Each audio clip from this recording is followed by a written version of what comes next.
So sweet, yeah, I need it from you. Got my hands all on you, sweet. Everything I wanted. Sugar like yes, please. Love is like candy. Sweet, yeah, I need it from you. 안녕하세요, 백부스입니다. 자, 오늘 뉴스를 좀 보다가 여러분들하고 한번 살펴봐야 될 내용인 것 같아서 좀 말씀을 드리도록 하겠는데요. 최근 뉴스를 보게 되면 공급 과잉과 관련된 우려에 섞인 그 뉴스 내용들이 보도가 되기도 하는데요. 자, 정부가 최근 뜨거운 부동산 시장을 달래기 위해서 연일 공급 대책을 이제 쏟아내고 있는데요. 자, 시장에서 이제 적절한 물량을 공급해야만 가격이 안정된다는 사실을 뒤늦게 깨달은 셈인데요. 자, 단기간 안에 너무 많은 물량을 내놓다 보니 실제로 입주가 시작되는 시점에는 공급 과잉이 우려가 된다라는 지적도 나오고 있습니다. 일전에 잠시 국토교통부 장관을 했던 변창흠 장관, 자, 주거복지 로드맵이라든가 또는 3기 신도시 이 합치면 수도권에서 공급하는 물량 200만 호가 넘는다라고 얘기를 했고요. 공공이 주도하는 개발 사업을 통해서 도심에 신속히 주택을 공급함으로써 주택 공급이 잘 안 될 것이라는 국민의 막연한 불안감을 해소하겠다라고 말을 하기도 했었고요. 그 이낙연 더불어민주당 대표가 노태우 정부 시절 200만 호 공급 이후 최대 수준이라면서 집값 안정을 이룬 1990년대 공급 대책처럼 효과가 분명히 있을 것이다 라고 발언을 하기도 했습니다.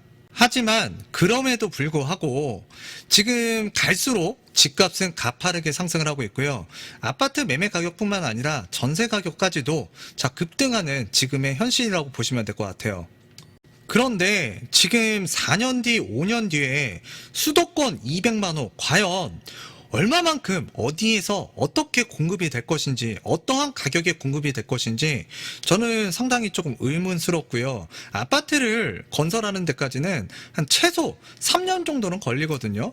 자, 3년 정도의 시간이 소요되는 이 적지 않은 시간. 자, 그런데 지금 현재 3기 신도시의 경우에도 이 토지 보상과 관련해서 원주민들의 이제 거센 반발로 인해서 지금 잘 진행이 안 되고 있다라고 생각이 들 정도로 뭔가 얘기가 나오질 않고 있습니다. 즉 4년 뒤, 5년 뒤에 200만 호 공급 폭탄이 과연 쏟아질 것인가? 우리가 여기에서 좀 의문점을 가질 필요가 있어요. 자, 최소한 아파트를 만드는 데 있어서 3년 이상 걸리고요. 자, 그리고 토지, 택지를 확보하는 데까지도 지금 시간이 꽤나 걸릴 것 같습니다. 이건 어디까지나 저의 개인적인 견해이지만 4년 뒤, 5년 뒤에 물량이 과잉된다. 그러니까 공급 과잉으로 인해서 문제가 될 수 있다라는 우려는 좀 시기상조라고 보여집니다. 또 이제 4, 5년 뒤에 실제로 200만 호가 한 번에 수도권에 공급되리라고 생각되지는 않고요. 순차적으로 공급이 된다라고 보시면 될 것 같아요. 분명한 건 우리가 미래를 대비하고 미래에 일어날 일에 대해서 뭔가 예상을 하면서 이 액션, 움직임을 가져야 되는 건 맞아요. 근데 제가 여기에서 말씀드리고 싶은 내용은 정부의 의도대로, 목표대로 4년 뒤, 5년 뒤에 물량이 진짜 폭풍처럼 쏟아진다 시장에, 그러면 우려스러운 일이 분명히 벌어질 수가 있습니다. 자, 그런데 지금 4년 뒤 5년 뒤라고 하더라도 정말 적지 않은 시간이거든요. 이 적지 않은 시간 동안 지금 우리는 어디선가는 거주를 해야 된다는 얘기예요. 내가 소유권을 가져서 또는 임차인으로서의 지위로서 거주를 해야 되는데 지금 집값은 올라가고 있고 전월세 시장은 굉장히 불안한 모습을 보이고 있습니다. 자, 이 시간 동안 과연 나는 어떻게 시간을 보낼 것인지 그 부분에 대해서 오히려 현실적으로 고민을 하고 여러분들이 어떤 움직임을 가져가야 될지 생각을 해야 되는 지금 시점이라고 생각이 들거든요. 저 역시도 여러분들과 매주 수도권을 중심으로 해서 서울, 경기, 인천 현재의 흐름에서, 현재의 분위기에서 지금 어떤 흐름이 이어지고 있는지 여러분들과 매주 살펴보고 있는데요. 자, 제가 지금 흐름을 살펴보기는 하지만 제 기본적인 스탯은 수요와 공급에 맞춰져 있습니다. 수요와 공급의 원칙에 의해서 자, 공급이 많아지는 시점에는 분명히 조심해야 되고, 또 여러분들이 반대로 공급이 부족한 시점에는 여러분들이 내 집 마련하는 데 있어서 좀 적극적으로 액션을 취하실 필요가 있겠는데요. 최근에 그 수도권 이 부동산 흐름을 살펴보는 것처럼 지방의 도시도 또는 광역시를 중심으로 해서 묶어가지고 이 부동산 흐름을 좀 이야기해 주셨으면 좋겠습니다라고 유튜브에 이제 댓글을 달아주시거나 이메일로 연락 주시는 분들이 있는데, 지금 긍정적으로 생각하고 좀 이제 살펴보려고 생각 중인데요. 저는 이제 광역시도 살펴보고는 있어요. 근데 이제 광역시 중에 요즘에 이슈가 되고 있는 지역이 이제 대구라고 보시면 되는데, 자, 부동산 업계의 의견도 이제 팽팽하다. 수요는 여전할 것이다. 그리고 공급 과잉이 우려가 된다. 그래서 수요가 여전하기 때문에 집값이 큰 폭으로 꺾이기에는 어렵다. 자, 그런데 아니다. 지금 대구 같은 경우에는 공급이 많기 때문에 굉장히 우려스러운 현상이 일어날 수 있다라고 이야기를 지금 주장하고 있습니다. 대구라는 지역을 보게 되면 수요와 공급, 자, 지금 공급이 올해뿐만 아니라 내년에, 내후년엔 더 많아지죠. 자, 그래서 수요와 공급의 원칙에 의해서 본다 그러면 저 같은 경우에는 굉장히 우려스러웠던 지역 중에 하나였습니다. 대구에 거주하시는 분들에게는 제가 이런 얘기를 작년에도 재작년에도 좀 말씀을 드렸고요.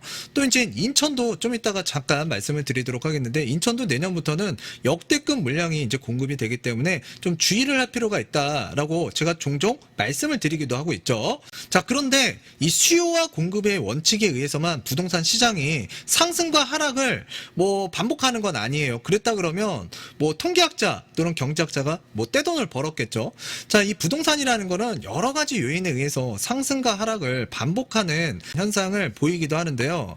자, 예를 들어서 이제 부산 같은 경우에 2016년도 조정대상 지역 딱 지정되고 나서 거래량이 많이 줄었습니다. 가격도 하락을 했고요. 하지만 2019년도에 조정대상 지역에서 이제 해제가 되면서 조정대상 지역 기간 중에 오르지 않았던 그 가격까지도 한 방에 올라가는 현상이 또 일어났거든요. 지금 뭐 대구 같은 경우에도 공급이 많지만, 자, 예를 들어서 조정대상 지역이 또는 투기과열지구가 해제가 된다 그러면 이 또 수요와 공급의 원칙에 의해서 본다 그러면 하락할 수도 있겠지만, 또 그 반대로 오히려 또 상승할 수 있는 부분도 분명히 존재를 하기도 합니다. 자, 그렇기 때문에 꼭 수요와 공급의 원칙에 의해서 시장이 돌아가지만은 않는다라는 점도 좀 말씀을 드리도록 하겠는데, 저는 기본적인 스탠스가 일단 자, 수요와 공급이 굉장히 중요하다라고 생각하고 그 중요한 부분을 항상 머릿속에 담고 시장을 바라보고 있는데요. 최근 대구의 분위기를 보게 되면 아파트값 이렇게 잡으면 될 것을, 그러니까 이제 공급이 많아서 일단 집값이 잡힌다, 눌린다. 자, 그래서 공급만은 되고 줍줍도 미달이 되고 있다. 자, 이 로또 청약 열풍이 식은 대구, 자, 미분양 늘고 청약 시장은 찬바람이 불고 있다. 수성구에서도 미분양이 나오기도 했는데요. 뭐 수성구에서도 보게 되면 뭐 좀 더 좋은 입지가 있고 좀 떨어지는 입지가 있어요. 근데 이제 뭐 범어동이라든가 만촌동이라든가 그 지역에서보다도 이제 그 수성구에서도 좀 외곽 지역에서 이 미분양이 일어나기도 했는데, 분명한 건 그 수성구 내에서도 입지적인 차이는 분명히 있을 수 있다라는 점을 좀 전제하에 좀 말씀을 드리도록 할게요.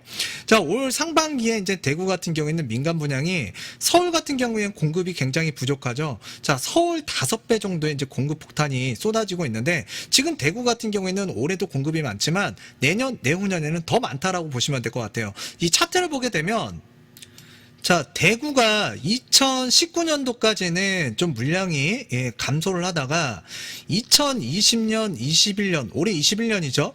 자, 적정 수요량을 이제 초과해서 공급이 되고요. 2022년 내년에는 더 많은 공급 물량, 그리고 2023년도에는 대구 광역시의 역대급 물량이 이제 공급 예정이라고 보시면 될 것 같아요. 자, 그리고 요 2024년도에도 이제 공급 물량이 굉장히 많은데, 제가 판단하기에는 대구의 집값이 2019년도, 20년도, 21년도 현재까지도 굉장히 가격 상승이 가팔랐던 지역 중에 하나였죠.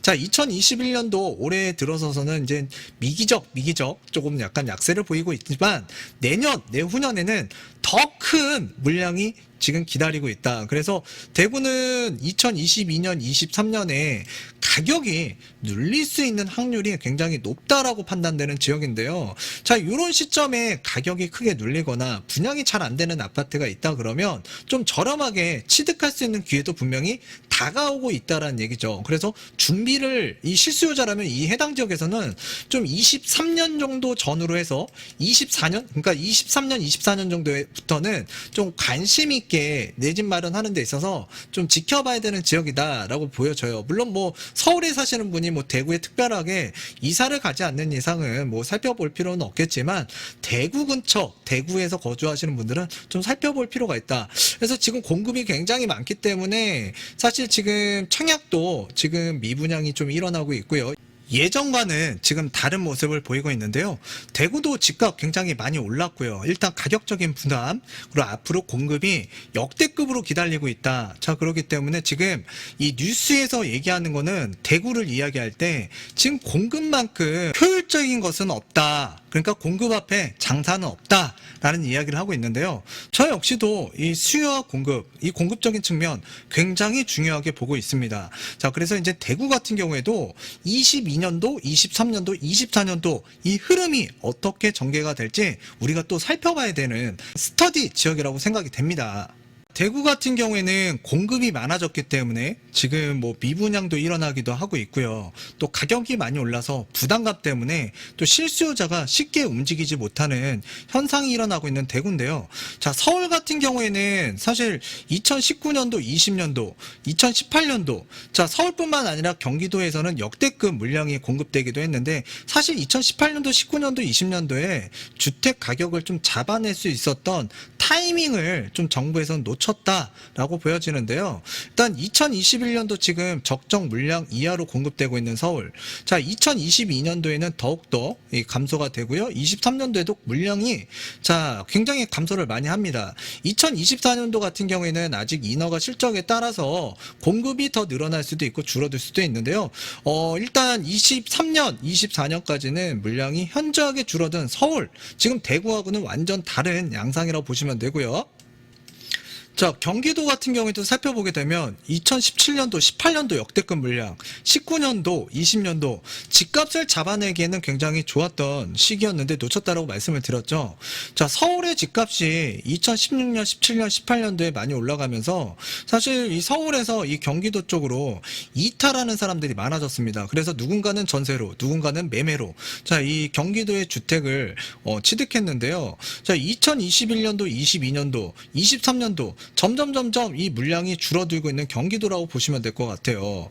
자, 그런데 이제 경기도도 지역 섹터가 굉장히 넓잖아요. 그리고 이제 경기 북부권 같은 경우에는 사실 일자리가 그렇게 많지는 않습니다. 자, 그런데 지금 최근에는 뭐 GTX 예를 들어서 집값 급등 열차, 저 외곽 지역까지도 이제 집값 상승세를 끌어올리는 그런 개발 호재 정책으로 인해서 지금 경기도가 불바다가 됐는데 사실 지금 이 수요와 공급이라는 측면에서 본다 그러면 경기도도 선호하는 지역일수록 그 물량이 그렇게 녹록지 않은 시장이라고 보시면 될 것 같아요. 지금 서울에서 쏟아져 나오는 사람을 경기도에서 받아줘야 되는데 즉 경기도도 지금 여유가 그렇게 많지는 않다라고 판단이 되거든요. 자, 3기 신도시가 지금 토지 보상이 완료가 되고 아파트가 올라가는 데만 하더라도 뭐 보통 한 3년에서 5년은 걸릴 거예요. 그러면 2021년이면 첫 입주가 한 25년 정도 빨라도 26년? 예, 순차적으로 한 번에 공급되기보단 순차적으로 공급이 될 것이고 또한 지금 도심 속에서 공공재개발을 한다고 하지만 지금 원활하게 지금 진행되고 있다라는 뉴스라든가 만약에 잘 되고 있다 그러면 국토교통부나 정부 여당에서는 이거를 굉장히 홍보를 많이 했을 겁니다. 근데 그게 지금 그렇지가 않죠. 그래서 잘 안 되고 있다라는 반증이기도 한데요. 우리는 지금 내년에도 내후년에도 뭐 2024년, 25년도에도 지금 어디선가는 살아야 되는데 지금 내년에 임대차 3법으로 인해서 이제 또 계약갱신 청구권 만료가 되는 2022년 7월 31일 자 전셋값이 굉장히 걱정이 많이 됩니다. 지금 전셋값이 어떻게 돼 있죠? 2중화 3중화 돼 있죠. 같은 아파트 단지 내에서도. 그런데 지금 주택 그 전셋가 그러니까 전셋가가 지금 상승을 하고 있다라고 하는데 높은 전셋가율로 지금 상승을 하고 있습니다.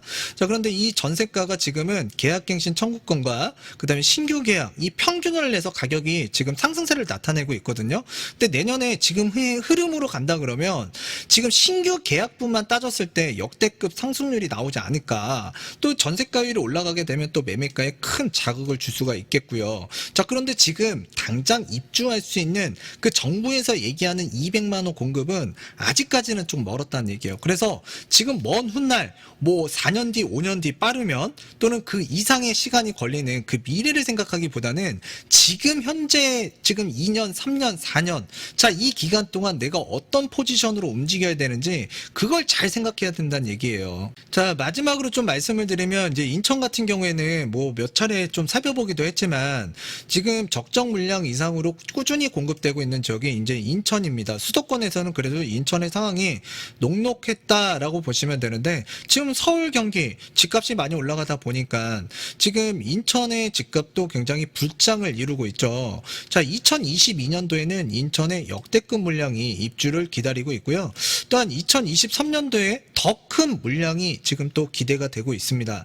자 인천 같은 경우에는 또 대구하고 좀 비슷한 양상으로 갈 수가 있기 때문에 또 우리가 인천에 대해서는 또 주의를 할 필요가 분명히 있다라고 말씀을 드렸습니다. 자 그런데 집값이라는 거는 수요와 공급의 원칙에 의해서만 또 움직이지는 않는다. 뭐 다른 정책적인 부분이라든가 또는 세금적인 부분으로 인해서 또 주택시장이 또 요동을 칠 수가 있거든요. 자 그렇기 때문에 인천이 뭐 공급이 많다고 해서 자 어느 일부 지역 같은 경우에는 또 하락을 할 수도 있겠지만 또 이게 내년에 큰 선거가 있고 또 정권 교체라든가 또 정권을 뭐 유지한다고 하더라도 지금의 상황을 좀 타개하기 위해서 뭔가 이 세제 정책이라든가 아니면은 이 부동산 정책적인 부분을 또 변수를 주게 되면은 또 이 가격이라는 게 하락할 수도 있고 상승할 수도 있는 요인도 있다. 그러니까 수요와 입주에 의해서만 가격이 움직이는 건 아닌데 일단 저는 개인적으로 이 수요와 공급의 원칙에 의해서 기본적인 스탯을 가지고 시장을 바라보고는 있어요. 자 그런데 지금 이 정부에서 수도권 200만 호 공급에 관한 부분 지금 아직까지는 이 공급 과잉을 생각하기에는 좀 이르지가 않나. 앞서서도 말씀을 드렸지만 어디까지나 저희 개인적인 견해입니다. 자 그리고 또 이런 얘기를 한다고 했을 때 어느 한쪽에서는 그래 맞아. 자 그런데 어느 한쪽에서는 댓글로 또 안 좋은 이야기를 또 막 하시는 분들이 있어요. 선택은 여러분들이 하는 거고요. 자 앞으로 4, 5년 동안 기다리면서 4, 5년 뒤에 일어날 공급 과잉을 우려하면서 기다릴지 반대로 3, 4, 5년 뒤에 공급이 원활하게 제대로 되지 않는다 그러면 또 공급 부족이 조금 더 길어질 수가 있겠거든요.